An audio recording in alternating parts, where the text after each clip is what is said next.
Ironically, in Florida, some of the best places to see wildlife are in artificial habitats created by large factories and power-generating utilities. Water used to cool generators, especially in older oil-fired plants, flows into rivers and bays, attracting manatees seeking refuge from chilly ocean temperature.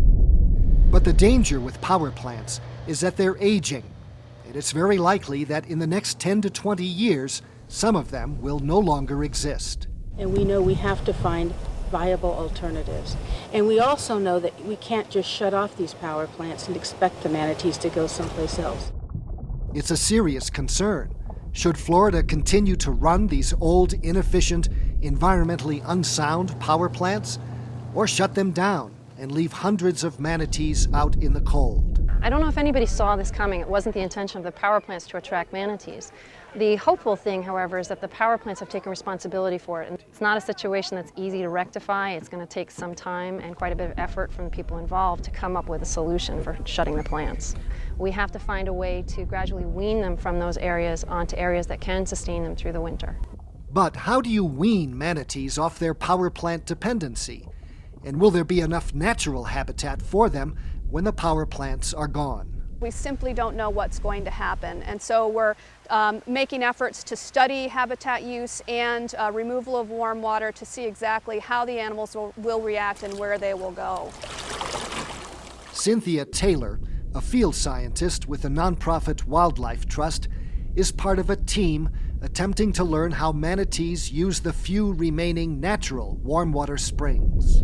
As research continues, various imaginative strategies are being considered for creating alternative warm water sites. High-tech approaches include temporary gas-fired boilers to maintain a steady flow of warm water while plants are overhauled, or installing solar panel water heaters as permanent replacements for discontinued plants. Other things that we're looking at is identifying other places where habitat may support manatees, secondary sites, historical warm water sites that through development may have been lost, and bring those back to use for the manatees.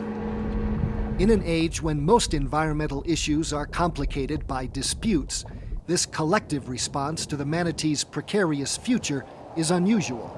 I think at this point the manatee community, that is the electric utilities and the regulators and the scientists and the groups like Wildlife Trust, are really open to any solution at this point. And one thing I think most people do agree is that we want to try and affect their behavior, their natural behavior, as little as possible.